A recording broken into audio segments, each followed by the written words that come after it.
Նախ եւ առաջ պետք է նշեմ, որ մեր քաղաքական պայքարը շարունակական է։ Մենք ունենք հիմնական գերնպատակ, այն է ունենալ ուժեղ եւ արժանապատիվ Հայաստան, եւ որևէ մեկը թող չկասկածի, որ մենք մեր վերջնական նպատակին հասնելու ենք։ Ռուբեն Ռուբինյան, այդ նույն քաղաքացիական պայմանագիրն է, որ այս ամբողջ կոկորտը ճղելով ասում էր. պետք է նշաձողը իջեցնել, որպեսզի հայերը կարողանան մնալ Ղարաբաղում։ Ես դեմ եմ այս տեխնատվությանը, որովհետև այն հերթական նշաձողի իջեցումն է։ Որպես լրագրող, նախկին լրագրող, ես այս ամբիոնը օգտագործելու եմ պաշտպանելու համար մարդու իրավունքները եւ ժողովրդավարական ազատությունները, որի առանցքային մաս է կազմում խոսքի ազատությունը։ Ես ունեմ ընկեր Ալիկ Ալեքսանյանը, մեր առաջամարտիկ պայքարի ընկերներից։ Ալիկ Ալեքսանյանի կալանքի ժամկետը երկարաձգվեց եւս 2 ամսով։ Մենք մեր պայքարից չենք ընկրկում։ Տիկնայք եւ պարոնայք, Հայաստանի Հանրապետության եւ Արցախի Հանրապետության ազատության, անկախության, հայրենիքի պաշտպանության, բոլոր պատերազմներում,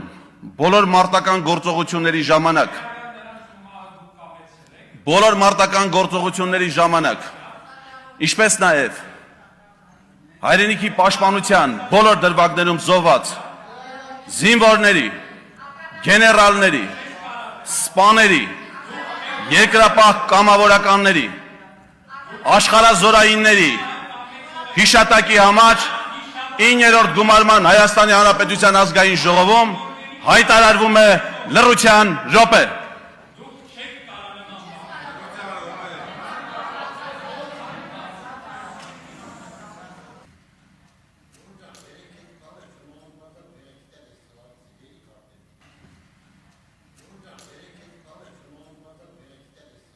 Գիտեք, այս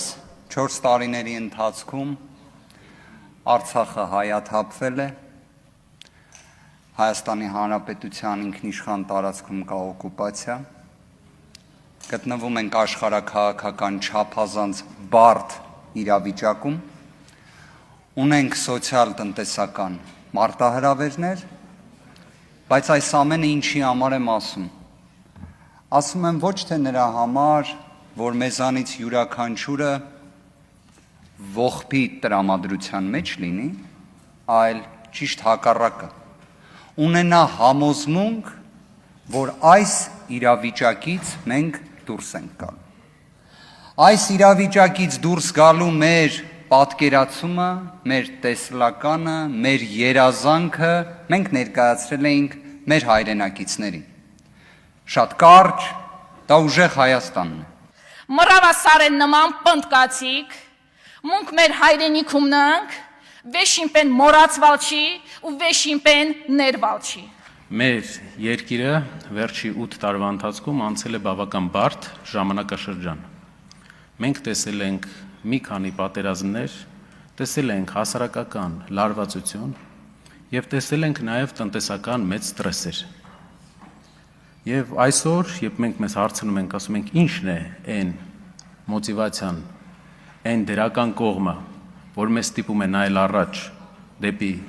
մեր երազած ուժեղ Հայաստանը, մենք գտնում ենք այդ ուժեղ կողմը մի բանի մեջ։ Առաջին անգամ հազարամյա պատմության մեջ մեր վերջի գրեթե 700 տարվա մեջ հայերն են որոշում իրենց ապագան։